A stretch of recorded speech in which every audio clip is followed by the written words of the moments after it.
because I feel like one of us needs to be able to see the folks on Google. We're gonna get so good at this for the next meeting. So good. We're gonna do a quick overview. Lonnie, Katie and I are going to be doing that. And then the existing conditions and GIS map. Andy Mortensen mentioned he will be working on showing us that. And then we'll have an open discussion with all of us in the room and virtually. And then some next steps schedule. Ooh. So let's see if it'll just let me go down. I think if you, can you see that thing that says ignore? The stop presenting or ignore. Let's just go ignore. Let's try to get. Okay. This is okay. Except for it doesn't want me to go down. Page down. Please, page down. I think you have to flip over to the actual PowerPoint. It forces you to look at your presentation or the people, but not both sometimes. That's rude. Yes. No. Can everybody still see? Yes. Good. Good. Excellent. So one of the things that we sent out in the email yesterday is a link to a Google form that has information more detailed than what you were able to just give. And we'll also include your knowledge of the programs. We'll talk about a little bit, but if there are data or information that you have not been able to share with us so far, that will be in the form. And if it's too cumbersome in that regard, we can do an email or a phone call after this meeting.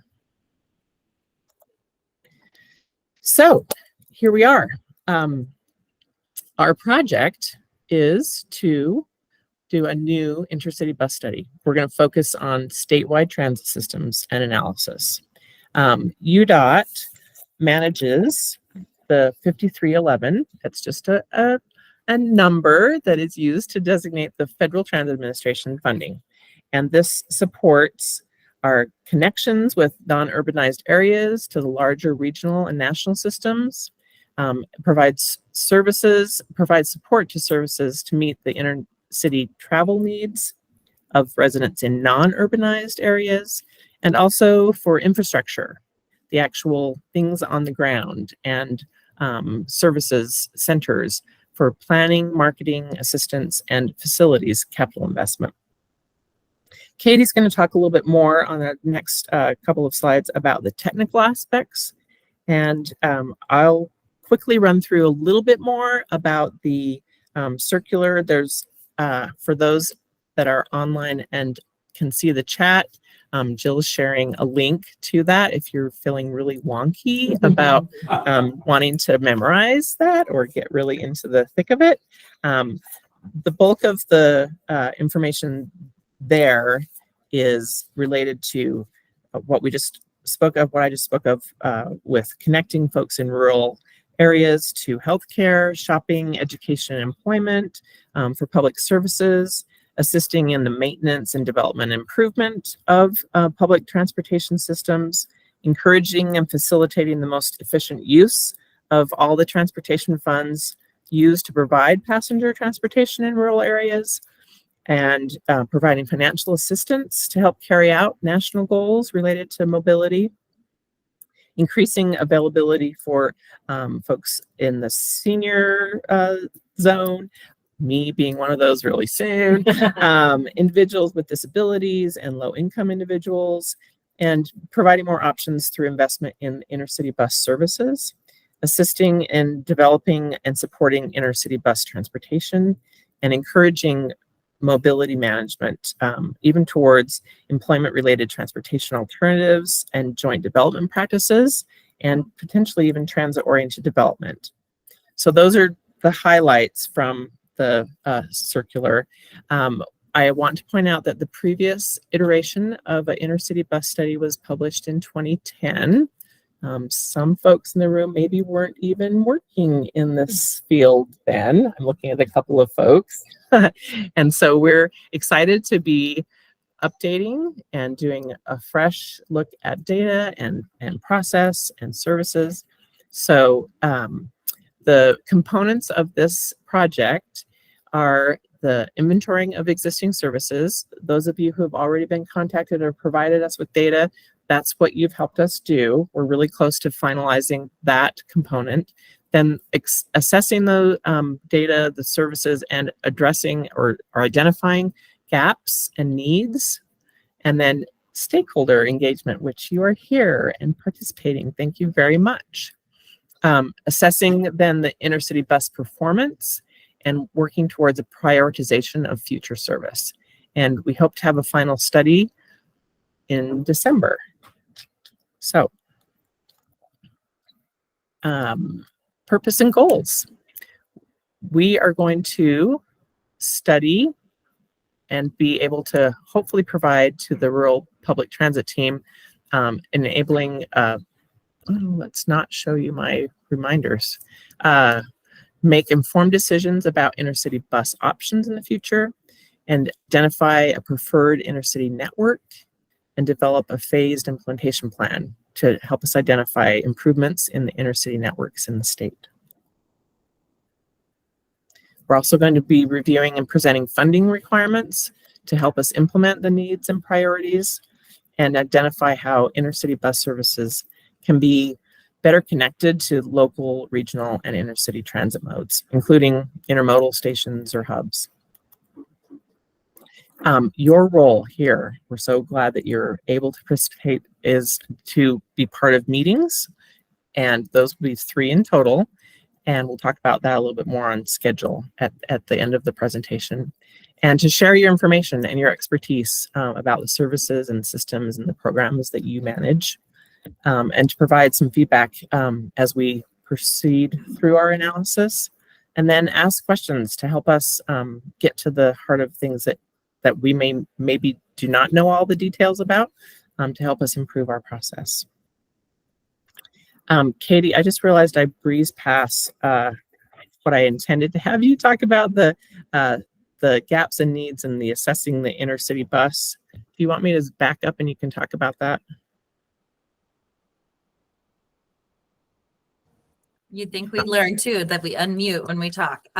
Yes, I think if I can touch on these just a little bit, I think really kind of digging into some of the key elements of the study. You know, the inventorying of the existing services is obviously the transit service in general, really understanding what the transit landscape is. It's not all the details of every transit provider in the state, but really understanding where those connectivity points are, where things are coming in.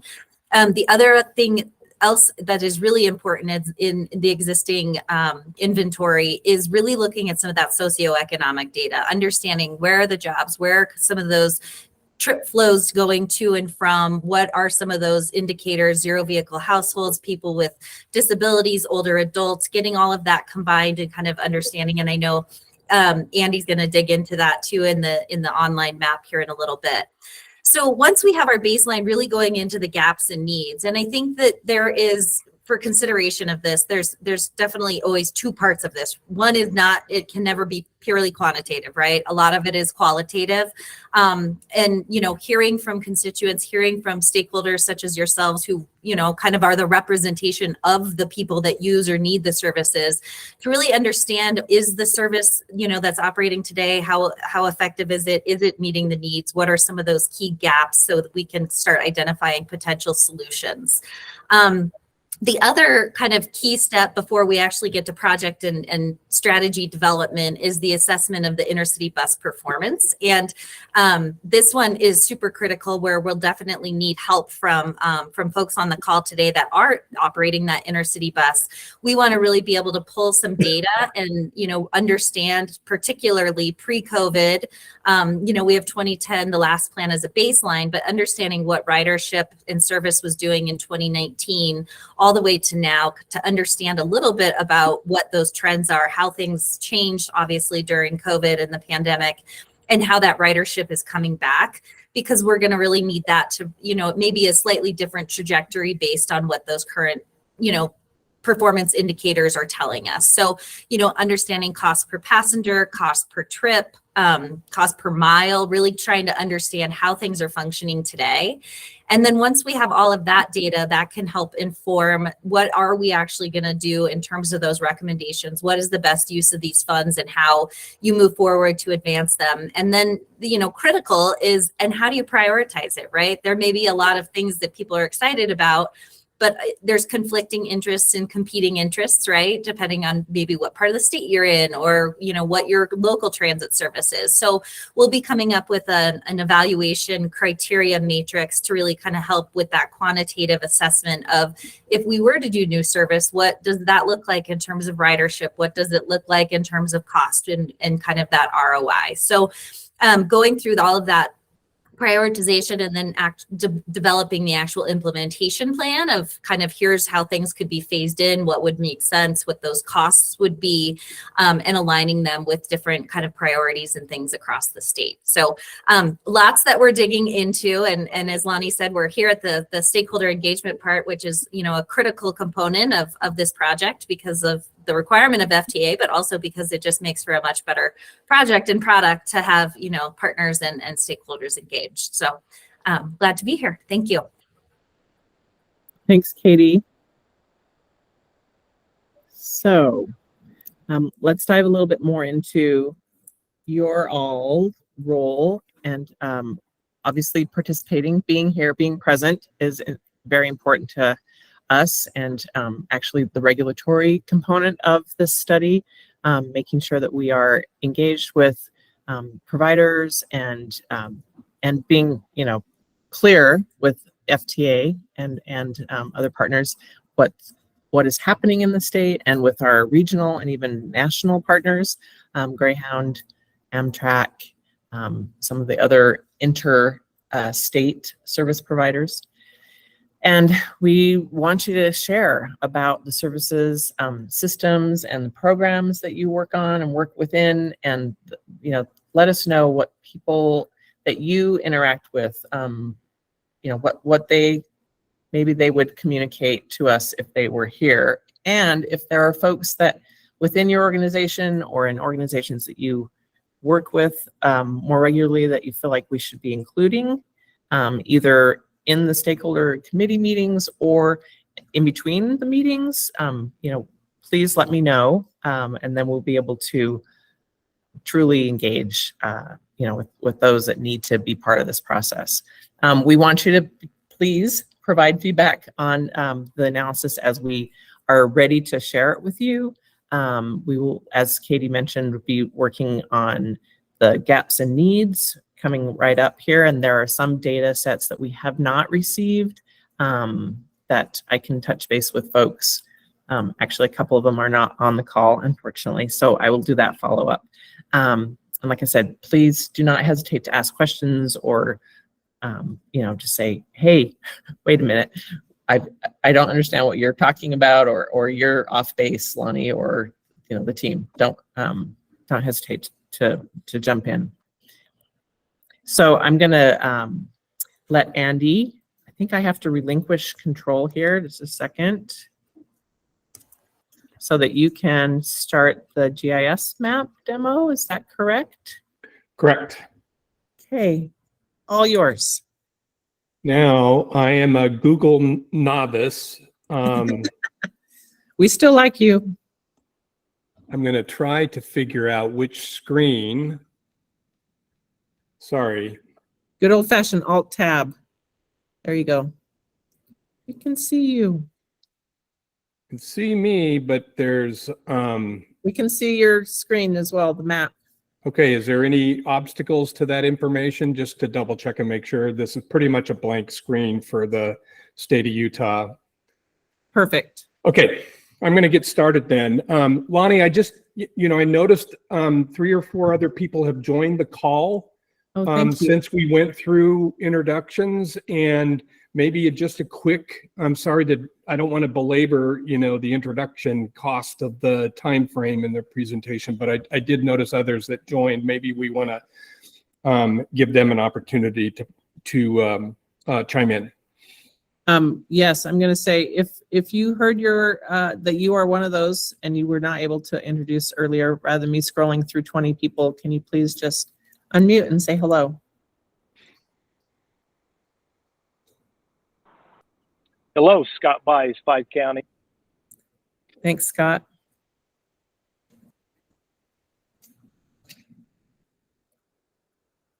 Anyone else? Luckily, I have folks helping me track all the people and we'll make sure that we documented that you were here. Go ahead, Andy. Okay, so our team started with the URSTA membership and agency representatives as contacts for the various transit service providers in the state. We knew that wasn't fully comprehensive and there's more information likely out there that we are yet to assemble and map with the rest of our data. But I thought I'd start with, just, what transit system data we have geographically to share, and then go through some of the additional demographic data. And there's an assortment of other data elements, and I put a link in the chat box to the online map, but Jill and I were immediately competing for time on the chat box. So I'm going to repost it so that you don't get confused about what the Google links are and the ArcGIS links. So when I'm done, yeah, I'll repost that. It will also be in the slide presentation that we'll share with everybody after. So, and, I will apologize at first, to let you know that I may mispronounce some of the Utah place names. I'm working on Tooele, and I'm not sure I still have that right. And there are a few others that I want to speak French, and I'm told not to try that. So I'm going to be diplomatic, and I'll admit that I may mispronounce some local names. So in advance. Okay, so we've got 6 general data categories in our online map, and we'll be populating more of the urban area kind of zoom in function for the map as we progress through the study. But for all intents and purposes, let's just talk about statewide data. And if you can see on my screen, we've got all of the independent GIS data we were able to assemble from online sources or with some agency participation and submittal of data. And, we aren't going, I think the purpose of our project is not to think about UTA's localized transit system. We're really thinking about front runner in terms of major stations that are key destination or linkages for intercity travel by transit. But we do have UTA's service area. And I will say, for every jurisdiction that I'm going to go through, every agency or transit service provider, tell us, in either the chat or an email, or if you've got some hints, verbalize those that says, no, we've got more current information than what you've got on your map. We're happy to take that guidance today. So for UTA, we've got the front runner corridor and stations. In Cache Valley, we have, the system route and stop data, but I know Cache Valley's on the call. We could not find a service area coverage in GIS, and that would be important, for also speaking to the notion of paratransit coverage. Andy, he's already making a note. He's like, we can get that for you. Awesome. Thank you so much. So that's an example. Tooele, did I get it right? Did I get it right? We've got the UTA route into Salt Lake City, and we've got the coverage area for Tooele Valley. And chime in if I'm going too fast, but I'm going to try to make up ground. So I want to say the French term sévère, and that's incorrect. I know it's severe. Correct, Lonnie? Am I getting better? Yes.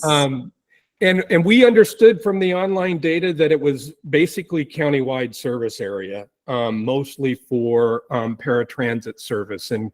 And tell us otherwise if we don't necessarily have that correct. The same thing for Utah Valley Paratransit. It basically covers the Orem, Provo, and hinterlands around Utah Lake. And Suntran, we've got great route data and a combination of service area shapefile data. One is the overall Suntran service area, but they've also got a separate coverage. You've also got a separate coverage data layer that looks at paratransit service, which is not contiguous with your overall service area boundary. But then we have the bus lines and bus stops for Suntran. And then Uinta Basin AOG. We've got the spot information for the various communities that are served. And tell me, is it Duquesne or is it Duchesne? I don't know. Wrong on both counts. Duchesne. Okay. Duchesne? Well, that's French.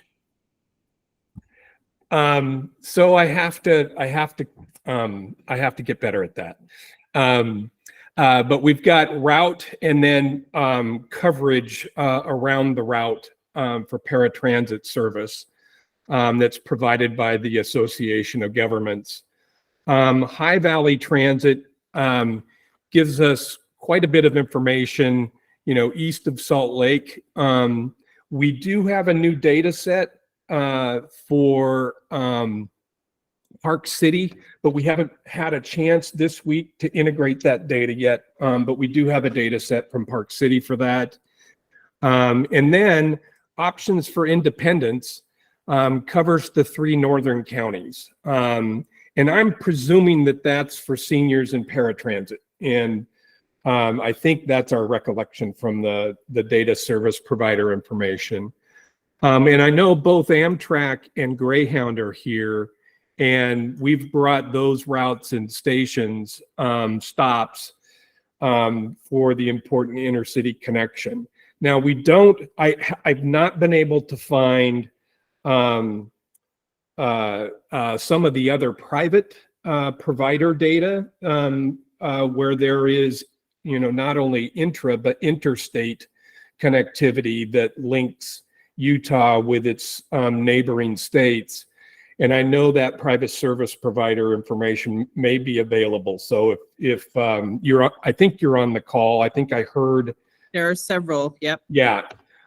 So we would like to have, access to your information. So that's kind of the geographic coverage of the service provider information that we have so far. And we could add it all up and you've got a much more significantly populated map, for all of the service so far. And then I'm going to turn the transit off. And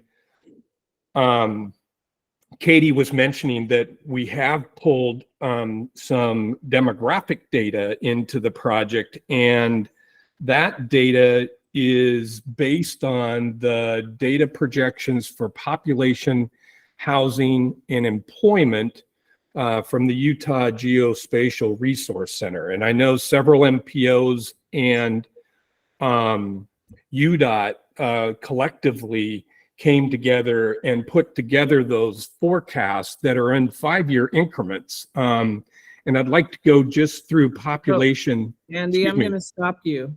Yeah. Not that I don't want to hear or see more, but I'm going to let people take time to look at it on their own. So we have time for our group to discuss, unless somebody's like, oh, please do Show me that layer. If that's the case, speak quickly. Okay, hearing none. Sorry, Andy. Nope, no problem. So the population city projections for population, we have the 2015, 2020, and then, 5-year out years for population projection. And we broke that down into equal increments per 4 categories so that we had an even spacing of the data range. And this is not a density map. It's just raw population forecasts for those counties and transportation analysis zones that the combined state and MPO data provided. So that's an example, and you can look at both population, households, and jobs. So we can look at all of that information. So that's helpful to have for our planning purposes. And then, we have the census data from what Katie had mentioned. We've got specific data that, hold on, I'll get this to you here. Hopefully, hang on.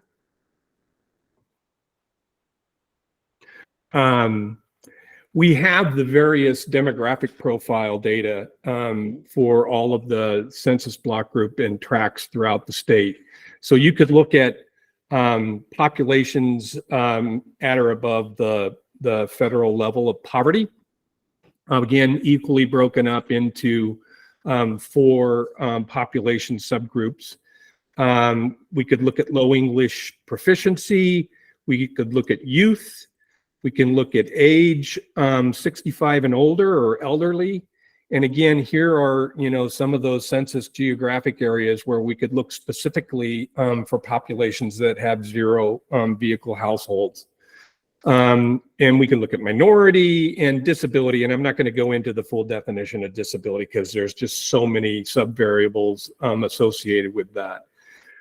So those are the constituent variables that we've then used to kind of normalize each of those data points and brought it into, a population equity map for the state, where you can see those geographic units that have a disproportionately higher combination of all of those key demographic variables that we think of when we're trying to put together thoughts and ideas about forward-thinking transit service planning. So that's generally the rough run through. We've got a lot of transportation data, bike, vehicle, pedestrian crash data, average daily traffic, railroads, roads, trails, and pathways. It's a nice, fun little database to kind of go looking around the state to see, what's nuanced in particular areas. And we hope once we get all of the transit service provider data together in one, we'll have a nice comprehensive data set for, use in our forward-thinking plan. So that's the quick overview of the online map. Thanks, Andy. I think if you want to relinquish presentation, unless, well, we'll come back to it if folks want to look at anything in particular as we open it up for more broad discussion. Let's see if I can show my favorite. All right. So here we are at the fun part for those in the room and those on the call. We'd really appreciate it if you would help us paint the most appropriate picture. What your vision, what are the things, all, it can be all levels, things that your programs, your work touches, and then what are the aspirations on how you would want to have your information, your services, the folks that you work with incorporated in a study with us. So I would love to open it up and maybe not have just this be on the screen. And it looks like, Alyssa, you're ready to say some things. Yeah, no, I just had a question on the map for where all the different services are. Is this being broken down by who can access those services? Because for what those purposes are. because, for instance, Options for Independence is not open to everyone, nor is it open to everybody that even has a disability for the different purposes that they want. So they may be able to provide for a medical trip, but they will not take them to Right. see if they wanted to go to the county fair or to any of the other optional things. So is that going to be broken down in any other way? Does that matter for this? I see Andy shaking his head and Katie, and because I'm not as familiar with this as some of my colleagues, that's why they're with us here on the team. Maybe could you hear the question well enough, Katie and Andy? Okay. From my perspective, and Katie, you chime in, we may not do more GIS mapping of some of those areas, but we certainly will be providing populated narrative associated with still graphics in the report that references that GIS data and clearly identifies some of the overview of the service provision.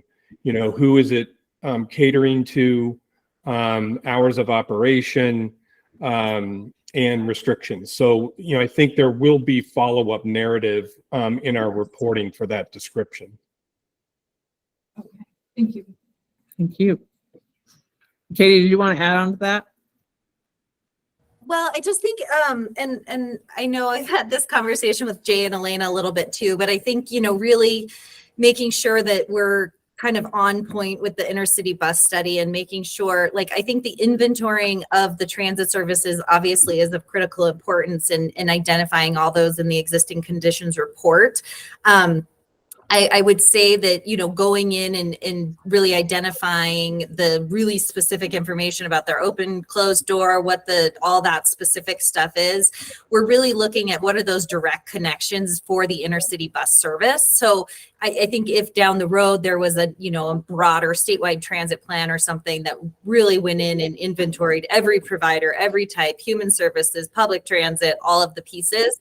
But I think really kind of understanding how, the intercity bus network interfaces with existing public services, because that, as you're saying, is the services that you're able to connect with, if you're coming through and you're not, integrated or onboarded into a specific program.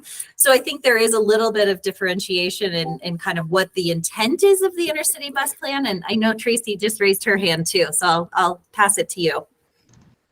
Yeah, I mean, USTA has the intent to do a more comprehensive statewide study of all services, and that I see would build on this nicely.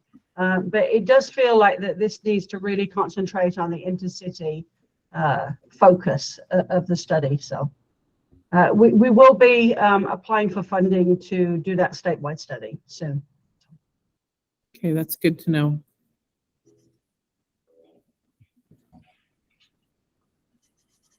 Todd, I know you're dying to chime in.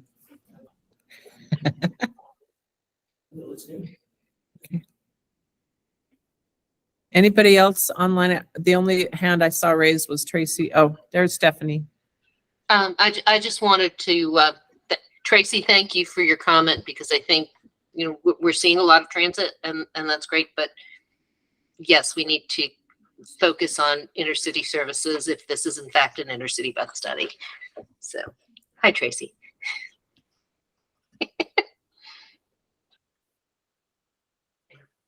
Sorry, I was on mute. It's good to see your name, Stephanie. Long time no see. Long time no see. I think I just turned on my camera, maybe. I'm not really sure. There you are. A very odd background that I didn't even know I had. It's good to be surprised by virtual things once in a while. It's a thing. So, thanks.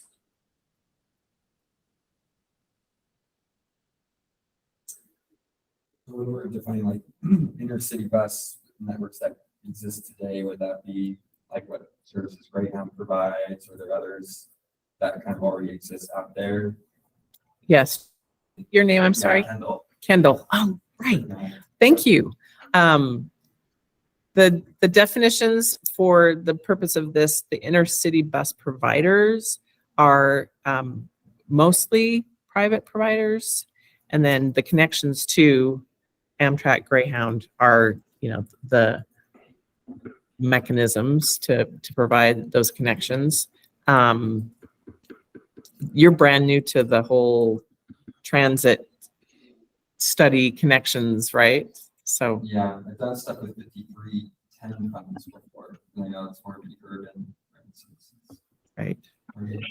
Stephanie, I apologize. We're trying to make everybody speak through my computer. And I'll have folks speak up, but Kendall said he's more familiar with the 5310 work. So did I answer your question? Yeah, just kind of what was connection wise, what is existing inside of our service areas. Okay. Kathy. Yeah, so we have quite a need in the inner city world for an intermodal bus station in Salt Lake City, and could really use one in some other, like St. George could really use an intermodal station as well. Will this be included into the study? It can be recommendations, aspirations, things that were like, this is what would help to improve the system. And just as an aside, I can tell you that UTA is well underway with a tremendous redesign of the existing Salt Lake Central Station to have better connections for UTA, Amtrak, Greyhound. All that area right now is not super inviting for passengers. And so that's... Let the people on the screen know what she had asked. Oh, I'm sorry. Kathy asked about whether or not intermodal hub at Salt Lake Central, improved intermodal hub, and or St. George intermodal hub, would that be something we'd look at during this study? And that would be part of the infrastructure side of things, and looking at funding possibilities. Because the problem is like we want to meet up with Amtrak, but we're they're closing that Greyhound station downtown Salt Lake. So where do we need Amtrak? Where do we meet Greyhound? We have to pick places so that we can make these connections for our passengers. If they can't make the connections, then it becomes very difficult for them to continue to the destination. Right. Did you guys hear that? I see some heads nodding. So I think that's very important. And I should have said, Rachel, a little bit of roles here. Andy obviously is my GIS guru. Katie is on the sub-consultant side. She's done a lot of work with Colorado DOT. Aubrey's our amazing public engagement person. Rachel is helping me with notes. So we have quite the crew here. So we're capturing what is being said, and that will be something that we're working to portray, right? Okay. I don't see other hands up, but I see something in chat. I'm sorry. I think it's I've tried to catch it. It's with Jay asking us to repeat the questions. Okay. Thank you. Yeah. Between phones and computers, and yeah, we're all good. Anything that you can add, Nels? No, I think it's covering it. The big issue with seniors and aging services, we tend to have pretty solid connections to like senior centers in terms of senior center vans. The issue we see is more, particularly with medical care, people in rural areas getting to, in some cases, basic medical care, but usually more dialysis or specialty things. So that's really, I think, the focus from aging services is connecting those rural seniors with services they need in more populated areas. And I think that's covered in what we discussed so far. Great. Did everyone on the phone hear that? I love that Katie's shaking her head for me. So thank you. Thank you for that. Thank you for projecting. It's not always fun. It's not good to say. Listen, I've been told I'm loud my whole life. I got it.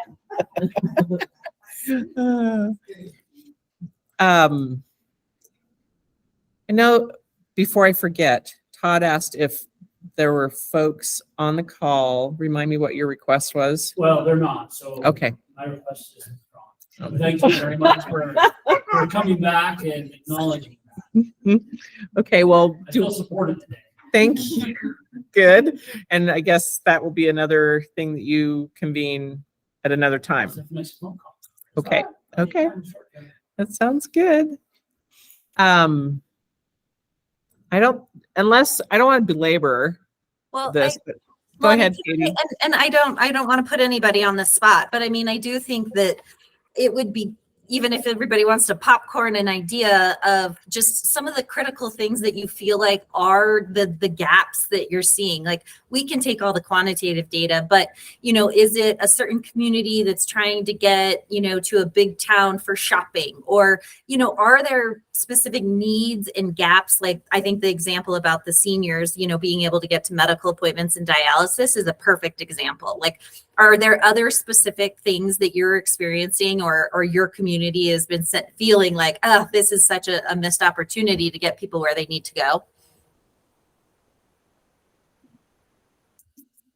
I think up in Cache Valley, we do have Salt Lake Express that provides a connection down to Salt Lake, but we continually have a request for connection from our intermodal transit center to Front Runner, a direct connection. And I don't think that connection exists.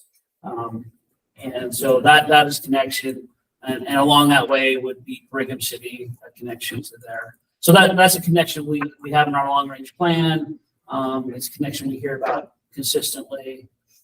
There's a connection, but it's a really expensive Uber drive. Yeah. That's a perfect example. That's great. And if you guys have other ideas, like if you're online and want to just throw things in the chat that you're experiencing in your community, feel free to do that too.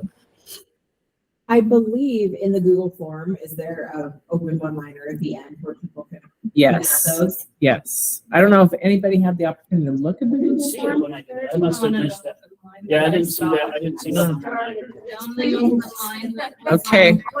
They're naming people that should be here. If Okay. you collect- Yes, there's no. open Well, area. yeah, okay. If it's not there, I believe you. I didn't have anything. I didn't write the Google form, so She hasn't been in there to look right, at it. I haven't seen it, but we can create a mechanism to Open obtain it. this feedback. When That we would send be the awesome. presentation out. Okay, we'll do a update with a open-ended, no character, well, maybe 10,000 character restriction, something like that. I'll see if I can fill Yeah, it. you can break it Challenges. down. I've received a lot of requests to expand our service down through Orderville and Mount Carmel, down that area to Kanab. And it's like, it's just, you know, I don't know, we could throw some money at it and try it, but there's just not that much of a population down through there. Their needs are great. They don't have much public transportation down And there good at job all. connections and yeah. But it's just really hard. They're just kind of out in A long ways. no man's land. Yeah. But it is a huge gap, I think, in Utah. So did you guys hear Oroville and Kanab, And Mount Carmel. Mount Carmel? Those are connections that Salt Lake Express has requests from customers. At our booth here in Salt Lake, we do the state fair, and I had that one requested all together. Mm. That's odd. That's a Are lot. people trying to get to Kanab because it's So they're trying to get here. oh from here there. from Kanab.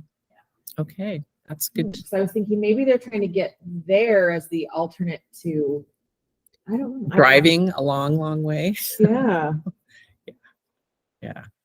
I just realized we are really close to our time and I am going to switch back to my presentation. In theory, do I not have it open? No, it's open. Okay.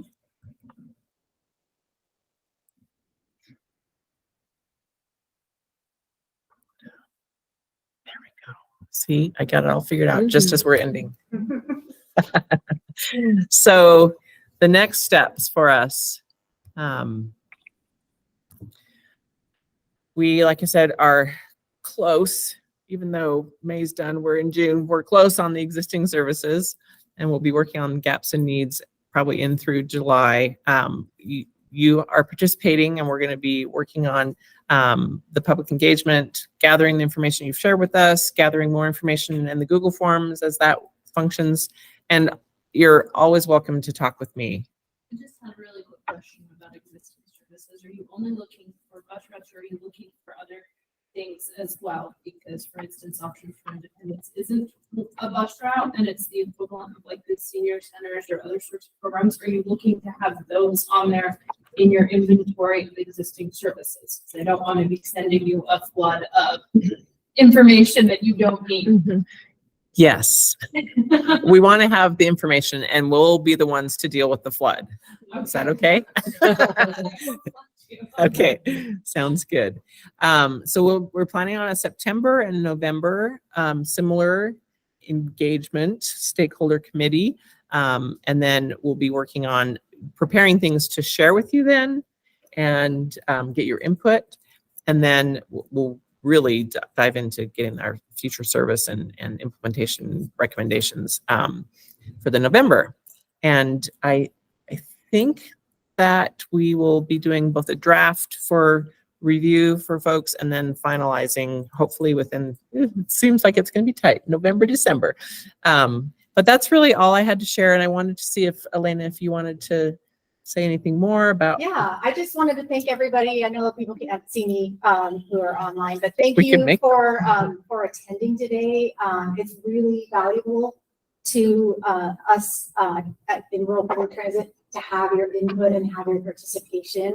We really can't do this study if we don't hear from you and we don't understand the needs that are out there so that we can adequately analyze that. So greatly appreciate your time today, everyone. And I really look forward to getting more information. And if you do know of anyone that's not at the table, that should be at the table, please do give us their information so we can make sure they're included in our next stakeholder meeting. So thank you. Thank you, everybody. And I'm the main point of contact for the project. The information's there on the screen. I feel like I've probably bugged you sufficiently with emails that you have my contact information, but there it is as well. And when we send this out, those are all hyperlinked, so you should be able to get to our emails from Directly. all of, yep. Click and make it happen. Mm-hmm. Okay. Thank you very much. Have a great rest of your Thursday. And those that have traveled, travel safely. Mm-hmm. Have a snack. And Please take extras. Sorry for those that aren't in the room. You don't get to We'll take eat a your snack. snack. Yes. Bye, everyone. Thank you. Thank you. So where's UTA? Crazy. So it's like, We're crazy, but we're are you crazy. like I do. intermodal, like first south? No, second. It's between Second South Second south. and 600 West and 400 West. It's this weird triangle space. So it's not over. And then- It is where the Greyhound. Yeah.